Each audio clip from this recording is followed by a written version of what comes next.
प्रकल्पग्रस्तांचे घरे नियमित करण्याचा निर्णय महायुती सरकारने घेतला आहे। नवी मुंबई, पनवेल, उरण परिसरातील 95 गावांमधील घरांचा गुगल इमेजद्वारे महिनाभरात सर्वेक्षण केले जाणार असून याचा फायदा 95 गावांमधील भूमिपुत्रांना होणार असल्याचे सरकारच्या वतीने सांगण्यात आले आहे। या आदेशाची कार्यवाही सिडको कडून केली जाणार आहे। गरजेपोटी ज्यांनी बेकायदा घरे बांधली ती घरे नियमित करण्यासाठी अनेक वर्षांपासून शासनाकडे मागणी केली जात होती। ती घरे शुल्क आकारून भाडे करारावर नियमित केली जाणार असल्याचे नुकतेच महायुती सरकारने जाहीर केले आहे।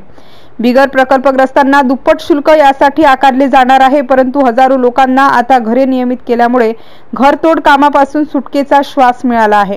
महायुती शासनाच्या या निर्णयामुळे प्रकल्पग्रस्तांमध्ये आनंदाचे वातावरण दिसून येत आहे।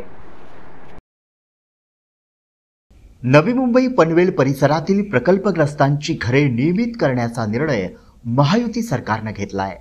नवी मुंबई, पनवेल, उरण परिसरातील 95 गावांमधील घरांचं गुगल इमेजद्वारे महिन्याभरात सर्वेक्षण केलं जाणार आहे। याचा फायदा 95 गावांमधील भूमिपुत्रांना होईल। या आदेशाची कार्यवाही सिडको कडून केली जाणार आहे। गरजेपोटी ज्यांनी बेकायदा घरं बांधली ती घरं नियमित करण्यासाठी अनेक वर्षांपासून शासनाकडे मागणी केली होती। ती घरं शुल्क आकारून भाडे करारावर नियमित केली जाणार आहेत। बिगर प्रकल्पग्रस्तांना दुप्पट शुल्क यासाठी आकारलं जाणार आहे। घरे नियमित झाल्याने प्रकल्पग्रस्तांसोबत सर्वसामान्यांना मोठा दिलासा मिळाला आहे।